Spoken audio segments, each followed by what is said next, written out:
Hello everyone, इस video में हम देखने वाले हैं pulsating theory for the origin of universe. इससे पहले वाले वीडियो में हमने डिस्कस किया हुआ था big bang theory for the formation of universe. अब देखते हैं कि बिग बैंग थ्योरी में हमने क्या देखा हुआ था कि आपका जो यूनिवर्स है वो एक डेंस पॉइंट के एक्सप्लोजन से बना हुआ है। अब और वो क्या होता है, कंटिन्यूअसली हमारा बिग बैंग का थ्योरी के अकॉर्डिंग हमारा यूनिवर्स कंटिन्यूअसली एक्सपेंड हो रहा है। ये हमने बिग बैंग थ्योरी में देखा।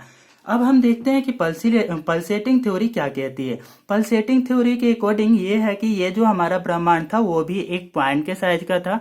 इसका एक्सप्लोजन हुआ, ये फटा, फिर ये बड़े साइज का हुआ। फिर इन फ्यूचर ऐसा पॉसिबिलिटी है कि ये आपका छोटा आकार का हो जाए और इन फ्यूचर फिर से ये फटे और ये क्या हो जाए, एक्सप्लोजन के कारण बड़े आकार का हो जाए।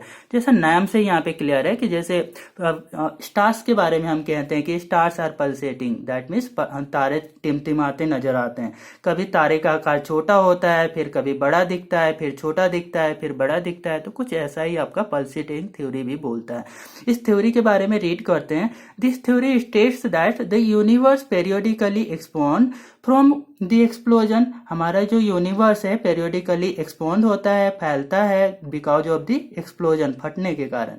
देन कॉन्ट्रैक्ट बैक, और कि फिर से ये क्या होता है, कॉन्ट्रैक्ट हो जाता है, वापिस एक बिंदु पे आ जाएगा। एंड एक्सप्लोर्स अगेन, उसके बाद फिर से ये फटेगा ओवर लॉन्ग साइकिल। ये लंबी प्रोसेस इसकी चलती रहती है। ये हमारा पल्सेटिंग थ्योरी बोल रहा है। उसके बाद आ जाते हैं अपन steady state theory. According to steady state theory, इसको और भी बोला जाता है, इसका और नेम है आपका कंटिन्यूअस क्रिएशन थ्योरी। हम इसको कंटिन्यूअस क्रिएशन थ्योरी इस कारण से बोलते हैं क्योंकि इस थ्योरी के बेसिस पे ये बोला जाता है कि हमारा जो यूनिवर्स है ना वो कंटिन्यूअसली, इसमें कुछ आपका मैटर्स हैं वो कंटिन्यूअसली बनते रहते हैं। तो इस कारण से हमारा क्या बोला जा रहा है कि आपका ये कंटिन्यूअस क्रिएशन थ्योरी है। इस स्टेडी स्टेट थ्योरी के बेसिस पे है कि इनिशियली हमारा जो एक पॉइंट था, ब्रह्मांड हमारा एक पॉइंट के साइज का था। इस ब्रह्मांड यूनिवर्स के क्या हो रहा है, इसका साइज धीरे धीरे कंटिन्यूअसली बड़ा होते जा रहा है, बड़ा होते जा रहा है। इसका डेंसिटी सबसे ज्यादा होगा। अब जब ये बड़ा हो रहा है तो इसकी क्या हो जाएगा कि विरलता आते जाएगी, इसमें रेयरिटी आते जाएगी कि इसके पार्टिकल्स मैटर दूर दूर जाएंगे। अब इस विरलता को क्या करना है, दूर करने के लिए ऐसा इन स्टेडी स्टेट थ्योरी बोलता है कि हमारा ऐसे छोटे छोटे मैटर्स कंटिन्यूअसली यहाँ पे बनते रहते हैं, जिससे इसकी जो डेंसिटी है वो बनी, आपका एवरेज डेंसिटी मेंटेन रहे। ये आपका स्टेडी स्टेट थ्योरी बोलता है कंटिन्यूअसली जैसे जैसे ये हमारा ब्रह्मांड का साइज बड़ा होते जाएगा वैसे वैसे यहाँ पे नए नए मैटर्स क्या होते रहेंगे, बनते रहेंगे, जिससे इसका एवरेज डेंसिटी आपका मेंटेन रहेगा। देखते हैं इस थ्योरी के बारे में। तो इस थ्योरी को कंटिन्यूअस क्रिएशन थ्योरी बोला जा रहा है और this theory is proposed by the Hermann Bondi, Thomas Gold and Fred Hoyle. ये 3 साइंटिस्ट है जिन्होंने इस थ्योरी को प्रपोज्ड किया है। अब देखते हैं कि according to this theory the universe is assumed to have average property that are constant in the space. क्या है इस थ्योरी के बेसिस पे कि हमारा जो यूनिवर्स का जो प्रॉपर्टी है ना वो क्या है, कांस्टेंट बनी रहती है। मतलब कि पार्टिकल्स हैं, जितना रेयरिटी है, जितना आपका देखेंगे डेंसिटी है वो मेंटेन रहेगी आपका किसी प्लेस का। तो वो डेंसिटी कैसे मेंटेन रह सकती है, जब हमारा ब्रह्मांड फैल रहा है तो पार्टिकल्स तो दूर दूर होने चाहिए। तो इस जगह खाली स्पेस को फिल करने के लिए क्या होगा, नए नए जो आपका यहाँ पे नए नए मैटर्स बनते रहते हैं इस थ्योरी के बेसिस पे। Have assumed average property that have constant in space and time. ये कांस्टेंट आपका स्पेस और टाइम में होता है। So that new matters must be continuously and spontaneously created. तो इसके अकॉर्डिंग क्या बोल रहा है कि यहाँ पे जो नए मैटर्स कंटिन्यूअसली और स्पॉन्टेनियसली क्रिएट होते रहते हैं। क्यों होते रहते हैं तो देखते हैं।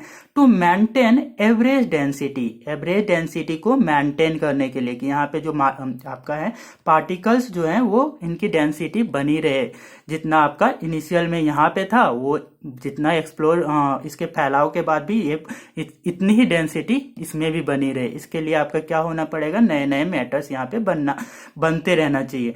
तो ये थ्योरी यही बता रही है। एज द यूनिवर्स एक्सपांड, जैसे जैसे यूनिवर्स एक्सपांड होगा वैसे वैसे हमारा नए नए यहाँ पे पदार्थ बनते रहते हैं, मैटर बनते रहते हैं। इसके बाद आ जाते हैं अपन देख लेते हैं एक जरा सा कि स्टेडी स्टेट थ्योरी और आपका बिग बैंग थ्योरी में क्या डिफरेंसेस और सिमिलरिटीज है। दोनों में हम देखेंगे कि विभिन्नता और इसमें समानता क्या है। तो ये रहा यहाँ पे ओरिजिन ऑफ द यूनिवर्स और बिग बैंग थ्योरी के बीच में यहाँ पे इधर आपका स्टेडी स्टेट थ्योरी के बारे में नोट किया हुआ है, यहाँ पे आपका बिग बैंग थ्योरी के बारे में नोट किया हुआ है। तो देखते हैं ये कि स्टेडी स्टेट थ्योरी जो है ये प्रपोज्ड किसने किया था, तो अभी देखिए Hermann Bondi, Thomas Gold, Fred Hoyle इन्होंने किया था। और इसमें क्या था, परफेक्ट कॉस्मोलॉजिकल प्रिंसिपल पे ये बेस्ड था कि ये आपका क्या कॉस्मोलॉजिकल प्रिंसिपल क्या होता है कि हमारा कॉस्मोलॉजिकल चीजें क्या होती है। कॉस्मोलॉजिकल चीजें वो होती है जो स्पेस में पाई जाती हैं। तो ये स्पेस का जो प्रिंसिपल है कि यहाँ पे आपका जो मैटर्स हैं वो आपका बनते रहते हैं, तो वो प्रिंसिपल को ये फॉलो करता है। अब इसके बाद देखते हैं universe is not uniform everywhere. इसके बेसिस पे स्टेडी स्टेट के बेसिस पे बोल रहा है कि यूनिवर्स जो है हर जगह पे क्या है कि यूनिफॉर्म नहीं होगा। मतलब क्या कि पार्टिकल्स जो हो गए ना, कहीं पे ज्यादा घने होंगे, कहीं पे दूर दूर होंगे, कहीं पे फिर से सामने सामने होंगे। तो इस तरीके का है। Mass and energy not conserved as the universe expand. और इसका मास और एनर्जी जो है वो आपका कंजर्व नहीं रहता है। जैसे कि हम तो देखते हैं मास का एनर्जी क्या रहते हैं, एक फॉर्म से दूसरे फॉर्म में ट्रांसफॉर्म होते रहते हैं। तो ये आपका कंजर्व नहीं रहेंगे यूनिवर्स में। न्यू मैटर, इसके बाद देखते हैं कि नेक्स्ट पॉइंट क्या कह रहा है। New matter is continuously being created to keep mean density same as all times. नए नए मैटर्स बनते रहते हैं जिससे आपका जो मीन डेंसिटी है वो आपका मेंटेन रहे। Hence the steady is called continuous creation theory. इसी कारण से स्टेडी स्टेट थ्योरी को कंटिन्यूअस क्रिएशन थ्योरी भी बोला जा रहा है। कंटिन्यूअसली मैटर बन रहे हैं।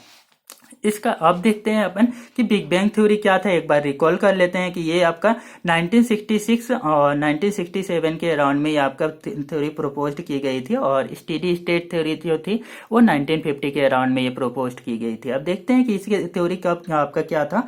हमने ये इसमें डिस्कस किया था कि ये 15 बिलियन ईयर्स एक डेंस पॉइंट था, वो ब्लास्ट हुआ था, जिससे क्या सारे मैटर्स जो हैं और टाइम, इलेक्ट्रॉन, प्रोटॉन, न्यूट्रॉन और न्यूट्रिनो बनी हुई थी। Matter, time and space originated. इसी के बाद में अब देखे थे कि बिग बैंग हुआ, उसके बाद में मैटर बना, electron, proton, neutron, neutrino originated, electron, proton, ये सारे जो आपका देख रहे हैं यहाँ पे आयनिक पार्टिकल्स जो हैं वो यहाँ पे बने हुए थे एक्सप्लोजन के बाद में, क्योंकि गर्म था तो उससे आपका एक्सप्लोजन के कारण पार्टिकल्स दूर दूर हो गए थे। फिफ्थ स्टेज में क्या हुआ था कि फिफ्थ स्टेज में अप्रोक्स 3 लाख ईयर्स बाद में ये हुआ था कि टेम्परेचर धीरे धीरे जैसे यूनिवर्स फैला वैसे इसका टेम्परेचर कम हो जाता है। 4000 डिग्री सेल्सियस जब होता है तो इसके बाद में आपका देखेंगे मैटर्स कंबाइन होकर के स्टार बनाने का फॉर्मेशन कर, एटम्स बनने का फॉर्मेशन होगा। उसके बाद में एटम्स बनने के बाद मैटर बनेंगे, मैटर से फिर क्या बनेगा, स्टार्स बनेंगे। Atoms hydrogen and helium form. देखेंगे कि जैसे 4000 डिग्री सेल्सियस हो गया तो सबसे आपका देखेंगे हल्का गैस कौन सा होता है जिसका एटॉमिक मास सबसे कम हो, तो वो हाइड्रोजन पहले बना। उसके बाद हाइड्रोजन कंबाइन होकर के हीलियम बनाए। तो इस टाइप से आपका क्या बनने लगे, आपका एलिमेंट बनने लगे, एटम्स बनने लगे। 12 बिलियन ईयर्स एगो आफ्टर क्या हुआ, मंदाकिनी गैलेक्सी बनी।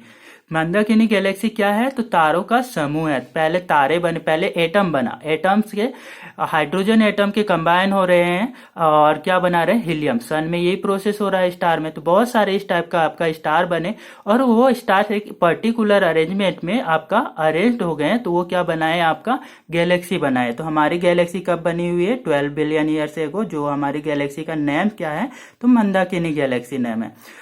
और वाइल इसके बाद में देखते हैं कि गैलेक्सी बन गया, उसके बाद में क्या बन रहा है, हमारा सोलर सिस्टम बनेगा 10.5 बिलियन ईयर्स बाद, इसके बिग बैंग के 10.5 बिलियन बाद। दैट मीन्स अभी से कितना ले ले, तो अभी से अपन ले लेंगे 4.5 बिलियन ईयर्स एगो जो हमारा जो है सोलर सिस्टम बनना स्टार्ट हुआ। बस इस वीडियो में इतना ही। आगे की क्लासेस अभी हम कंटिन्यू रखेंगे जिसमें हमें पूरा का पूरा ऑप्शनल सब्जेक्ट कवर करना है ज्योग्राफी का, जो कि मैंने आपको प्रॉमिस किया है। तो 1 बाय 1 आपका वीडियो यहाँ पे मैं अपलोड करते रहूँगा। और इसके पूरी डिटेल्स जो भी आपका हमारा सिलेबस था, जैसे कि एक वीडियो में मैंने सिलेबस के बारे में भी डिस्कस किया हुआ है, तो वो सारे जितने भी हमारे सिलेबस में कवर करने हैं वो सारे 1 बाय 1 मैं कवर करते जाऊंगा। इस वीडियो में इतना ही। और आगे की वीडियोज के लिए आप मेरे चैनल को सब्सक्राइब कर लीजिए, सो दैट जब भी मैं आपका वीडियो अपलोड करूं तो नोटिफिकेशन आपके पास चला जाए और तुरंत से आप उसको क्या कर सकते, देख सकते हैं, और चाहे तो आप इसका नोट्स भी बना सकते हैं। Thank you.